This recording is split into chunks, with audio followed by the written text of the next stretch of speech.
Guys what's up, I am Shalini. Welcome to Bansal tutorial. So हम यहाँ discuss कर रहे थे क्लास 6 की एनसीईआरटी। हमने चैप्टर 1 to 5 डिस्कस कर लिया था। आज हम डिस्कस करेंगे chapter 6 new question and ideas. इसमें हम देखेंगे कि किस तरह से नए क्वेश्चंस और आइडियाज़ उभर कर आए और इसके पीछे क्या रीज़न था। बेसिकली हम यहाँ पे जैनिज्म और बुद्धिज्म के बारे में डिस्कस करेंगे गाइस। तो आपका काफ़ी दिनों से लेक्चर नहीं आ पा रहा है, इसलिए पहले हम डिस्कस कर लेते हैं कि अभी तक हमने क्या डिस्कस किया है, ताकि आप एक क्विक रिकॉल कर सको चीज़ों को कि हमने अभी तक क्या क्या चीज़ें पढ़ चुके हैं हम। और एक अनाउंसमेंट है कि आपका जो लेक्चर है वो आपका मंडे, वेडनेसडे और फ्राइडे आया करेगा। मतलब अब आपका लेक्चर ऑल्टरनेट डेज आएगा और आपको फर्स्ट हाफ में लेक्चर मिल जाएगा, और इन केस आपको फर्स्ट हाफ में नहीं मिल पाता है तो आपको सेकेंड हाफ में मिल जाएगा, ठीक है। तो और गाइज ये वीडियो आप लास्ट तक देखना, आपको काफ़ी चीज़ें क्लियर हो जाएगी बुद्धिज़्म के बारे में, क्योंकि बुद्धा जो टॉपिक है, बुद्धिज़्म का जो टॉपिक है वो काफ़ी इंपॉर्टेंट है आपके वनडे एग्जाम के पॉइंट ऑफ व्यू से। इससे हमेशा क्वेश्चंस रहता है। यूपीएससी की बात करो, पीसीएस की बात करो, आप एसएससी की बात करो, आप किसी भी कॉम्पिटिटिव एग्जाम की बात करो, तो उसमें इससे रिलेटेड क्वेश्चंस रहता ही रहता है, ठीक है। सो आपको वीडियो अगर पसंद आए तो लाइक ज़रूर करना और चैनल को सब्सक्राइब करना अगर आप अभी तक आपने सब्सक्राइब नहीं किया है तो, और बेल आइकन भी दबा देना ताकि आपको नोटिफिकेशन मिल जाए मेरे वीडियो का जब भी मैं कोई न्यू वीडियो अपडेट करूं। सो अब हम लेक्चर की तरफ बढ़ते हैं। तो हमने यहाँ डिस्कस किया था पहला chapter what, where, how and when. हमने यहाँ पे डिस्कस किया था कि आपका हिस्ट्री के क्या सोर्सेस हैं, कि क्या ऐसे सोर्सेस हैं जिससे हमें हिस्ट्री के बारे में पता लगता है। जैसे मनुस्क्रिप्ट को देखा था हमने, ठीक है, और हमने देखा था आपका इंस्क्रिप्शन को देखा था, और आप और भी चीज़ों को देखा था जिससे आर्कियोलॉजिस्ट पता लगाते हैं कि अर्ली एरा में लोग कैसे जीते थे, उनका लाइफ स्टाइल क्या था। फिर हमने देखा था from hunting gathering to growing food. यहाँ मैंने आपका 2 चैप्टर को मर्ज किया था। दूसरा चैप्टर था on the trail of earliest cities, ठीक है, क्योंकि आप देख सकते हो मेरे वाले एनसीईआरटी में वो चैप्टर नहीं है, लेकिन वो चैप्टर बेसिक क्लियर करने के लिए काफ़ी इंपॉर्टेंट है। इसलिए मैंने आपको कहा था कि मैं आपका कुछ भी ऐसा चीज़ें टॉपिक नहीं छोड़ूंगी, इस वजह से मैंने आपको मर्ज करके ये दोनों चैप्टर को पढ़ाया था। तो हमने इसमें देखा था कि किस तरह से आपका प्री हिस्टोरिक टाइम शुरू होता है। यहाँ बेसिकली हमने स्टोन एज के बारे में बात किया था। स्टोन एज को आर्कियोलॉजिस्ट ने 3 पार्ट में डिवाइड किया है, पैलियोलिथिक, मेसोलिथिक और नियोलिथिक साइट में। और ये कुछ 2 मिलियन से शुरू हुआ था और कुछ 10,000 BCE तक चला था। हमने ये सब डिस्कस किया था। और फिर हमने देखा था किस तरह से एक नोमैडिक लाइफ से एक सेटल लाइफ की तरफ हम गए, ठीक है। ये सब डिस्कस कर चुके थे।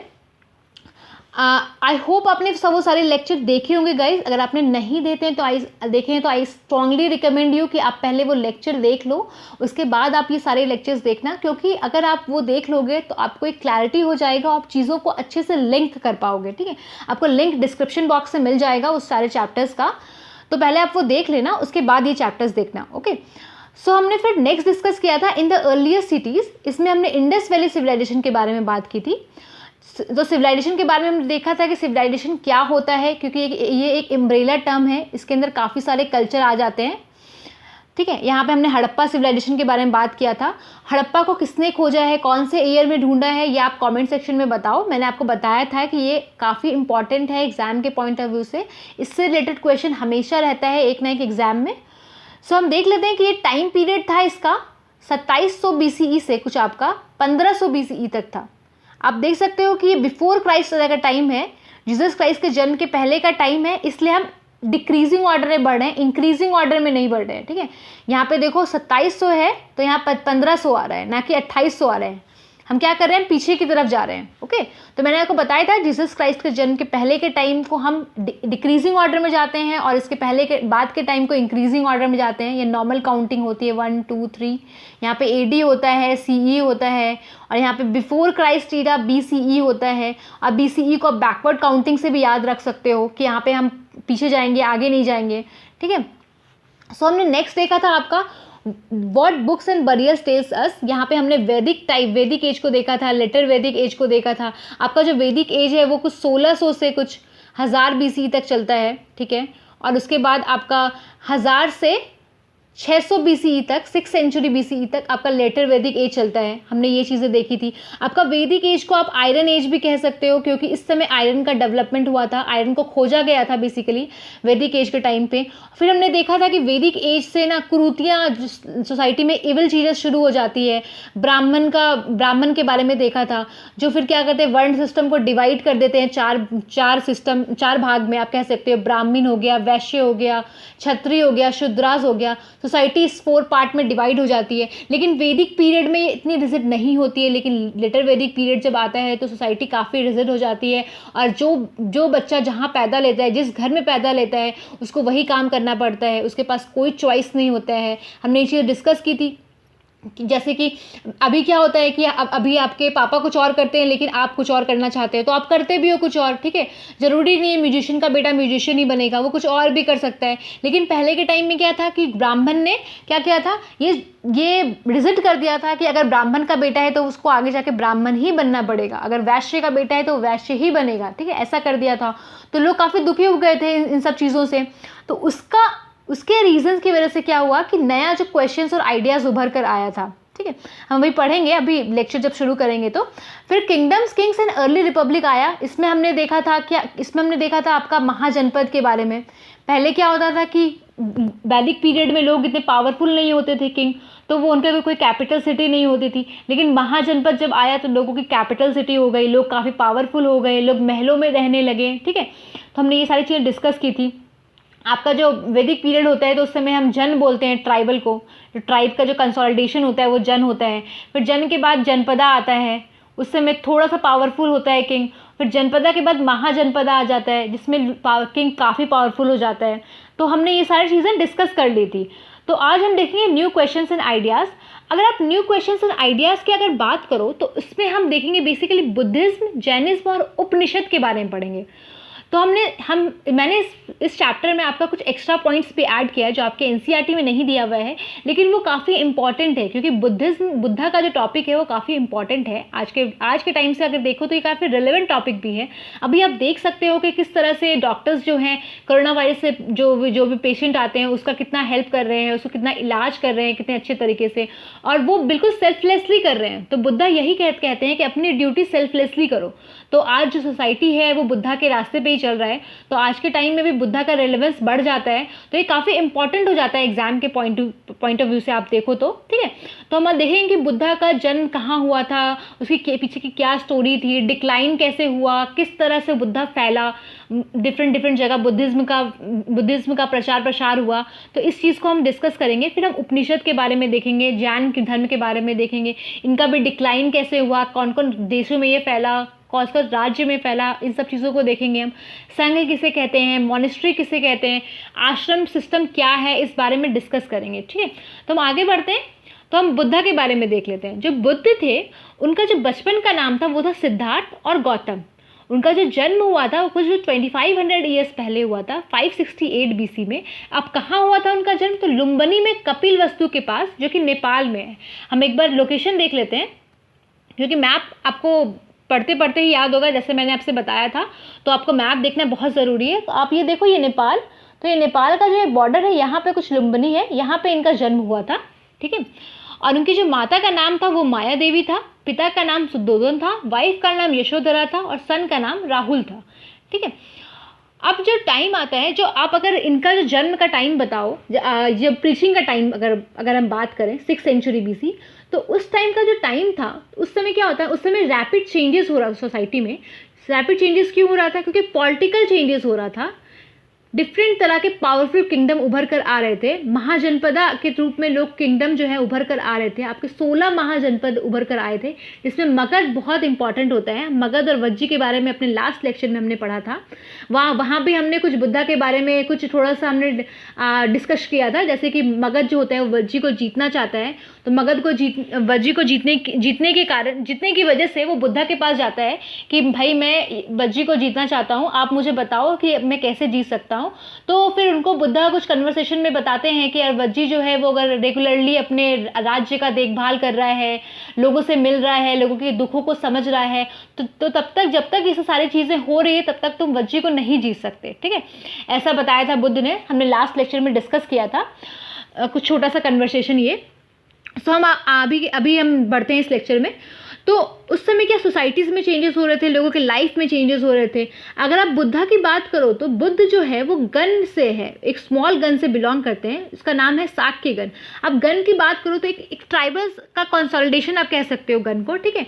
वो क्षत्रिय क्लेन से बिलोंग करते थे, जैसे क्षत्रिय जो आप वर्ण सिस्टम के बारे में हमने बात की थी, तो वो क्षत्रिय वर्ण से बिलोंग करते थे, जो जिनका काम था युद्ध करना, ठीक है, वॉरियर थे वो। और उन्होंने बहुत ही यंग एज में घर को छोड़ दिया था, कुछ 29 ईयर्स की एज में। बुद्ध के पीछे एक स्टोरी है बुद्ध की, कि बुद्ध का जब जन्म हुआ था तो एस्ट्रोलॉजर को बुलाया गया था। अभी के टाइम में भी जब किसी का जन्म होता है तो जन्म पत्री बनाने के लिए पेरेंट्स जो हैं वो आपको एस्ट्रोलॉजर को बुलाते हैं और उनसे पूछते हैं कि भाई इनका क्या फ्यूचर है। तो ऐसा ही कुछ हुआ होगा उस टाइम पे भी।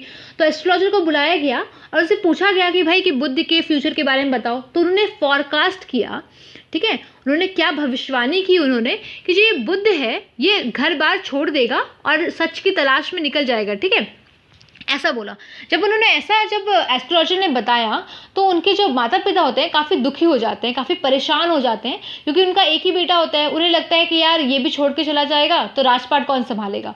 तो वो क्या करते हैं, वो उसको बहुत ही लैविश लाइफ देते हैं, उनको कोई दुख होने ही नहीं देते हैं, क्योंकि उनको ऐसा लगता है कि उनको लैविश लाइफ देंगे, राजपाट दे देंगे तो वो उस चीज़ में डूब जाएगा और उसको समझ नहीं आएगा कि बाहर भी इससे निकलना है, ठीक है। तो उनका बहुत ही अर्ली एज में शादी कर देते हैं, उनके पुत्र भी हो जाता है। लेकिन फिर क्या होता है, स्टोरी पलट जाती है। स्टोरी कैसे पलट जाती है, एक बार की बात है कि वो क्या घूमने निकलते हैं बुद्ध। जब बुद्ध, उस समय तो बुद्ध नहीं थे, उस समय वो गौतम कहलाते थे, तो सिद्धार्थ कहलाते थे। तो वो घूमने निकलते हैं सिद्धार्थ, तो उनको 4 तरह के लोग मिलते हैं। अब वो 4 तरह के कौन से लोग होते हैं, तो पहला जो उनको लोग मिलता है वो उसको सिक पीपल मिलता है, ठीक है, सिक मैन मिलता है, बेसिकली एक बीमार आदमी मिलता है। फिर उनको ओल्ड मैन मिलता है, ओल्ड मैन जो बूढ़ा आदमी मिलता है। फिर उनको एक मृत शरीर मिलता है, डेड बॉडी मिलता है, कॉर्प्स मिलता है। और फिर लास्ट में उनको क्या, एक मुनि मिलते हैं, ऋषि मुनि कह सकते हो आप, ठीक है, एक संत मिलते हैं, सेज मिलता है। तो जब वो सबको देखते हैं तो उनको समझ में आता है कि जो ये लाइफ है वो उसका कोई मीनिंग नहीं है, ये शानो शौकात है और जो ये लैविश लाइफ है इसका कोई अर्थ नहीं है, सच्चाई तो कुछ और ही है। तो वो क्या करते हैं, 29 ईयर्स की एज में घर को छोड़ के चले जाते हैं और फिर लोगों से मिलते हैं, लोगों से डिस्कस करते हैं, बहुत सारे लोगों से मिलते हैं, पूछते हैं सच्चाई क्या है।